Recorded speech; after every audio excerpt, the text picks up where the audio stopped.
Good evening সবাইকে। আজকে এই মুহূর্তে একটা সেরা আপডেট, এই মুহূর্তে বলা ভুল, এই খবরটি গতকাল পাবলিক ডোমেইনে আসে। দেখো, যে ঘটনাটা, যে SSC school service commission recently একটি লিস্ট প্রকাশ করেছে, সেখানে ওএমআর কারচুপি নিয়ে একটা লিস্ট প্রকাশ করেছে, সেখানে টিচিং এবং নন টিচিং স্টাফদের নিয়ে। দেখো, এ নিয়ে কিন্তু কমিশন একাধিকবার লিস্ট প্রকাশ করেছে। প্রথমবারে 1806 জনের লিস্ট প্রকাশ করেছিল টিচিং স্টাফ 9, 10 এবং 11, 12, এবং তারপরে সেখানে নন টিচিং স্টাফ ছিল 3512 জন।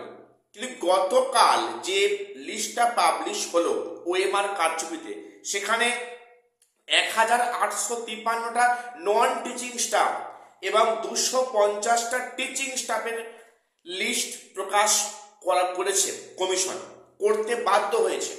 দেখো, এখন যা পরিস্থিতি, কিন্তু ওএমআর প্রকাশ করতে বাধ্য হবে কমিশন, তবে এত সহজে নয়, হাইকোর্টের নির্দেশে নয়। কেন বললাম, আমি এ নিয়ে পরে একটা ভিডিওতে আসবো। এখানেও একটা মারাত্মক খেলা হবে, ঠিক আছে?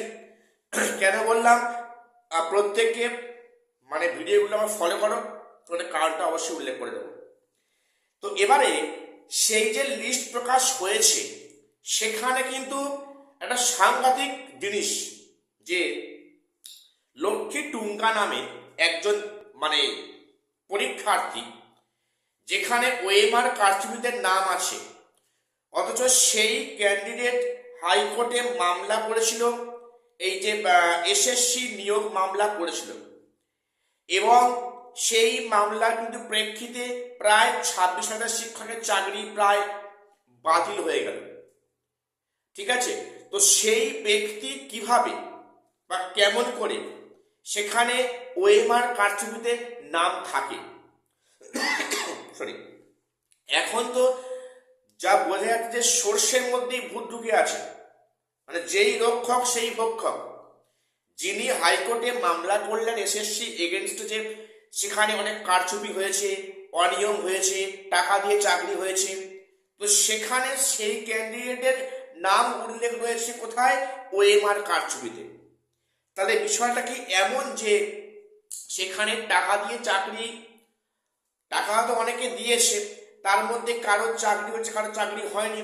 যাদের চাকরি হয়নি তারা হাইকোর্টের দ্বারস্থ হয়েছে, তাদের সবার চাকরিটা ক্যান্সেল হয়ে যায়।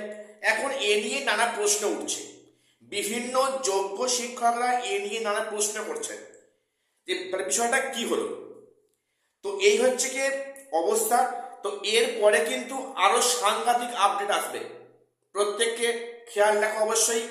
সামনে আগামী এই জানুয়ারি মাসের মধ্যে কিন্তু অনেকগুলো কোর্টের জাজমেন্ট কিন্তু আসবে, ঠিক আছে?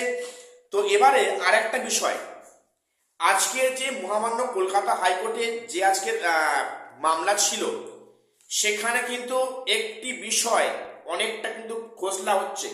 সেটা কি বলতো?